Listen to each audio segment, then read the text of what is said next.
Hey guys, so I want to talk to you a little bit about tires and something that's kind of frustrating. And well, it's not kind of, it really is frustrating. And these are Maxxis Recon tires, and I put them back on here and set up with cush core. I've got my sealant in there. I've got I think I had to patch the tire and everything, and I got them on there. And then look at this, look how freaking warped that is. And you know, these are the Maxxis Recon.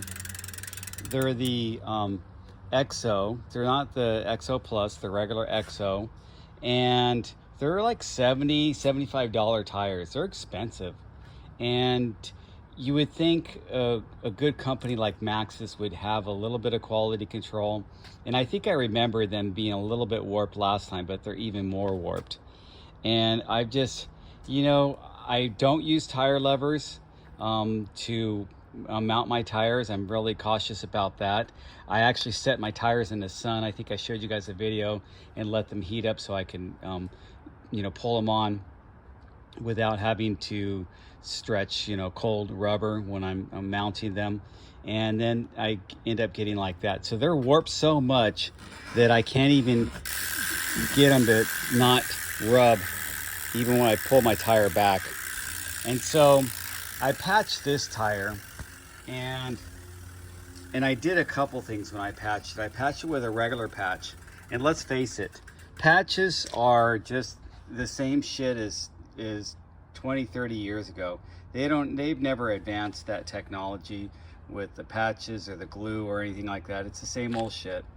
And so what I did here is that's some electrical tape, and that's a rubber strip, and I put that for the one that's on near the bead, and then a regular patch. But other things I've used is just a piece of thin tubing, like from a road tire or from like a lightweight tire, and use that and patch it. And then I use these clamps. Now I saw Steve from Hardtail Party, he wraps it around a mallet to kind of manipulate, to simulate the shape that it's going to be in. I just like to make sure it holds tight, and I use some clamps to clamp it on there. And then that patch is not going anywhere, it's on there. But the patch it's hit or miss whether that patch stays in place by the time you mount that tire on there and air it up with your cush core and everything in there. Will it stay in the right place?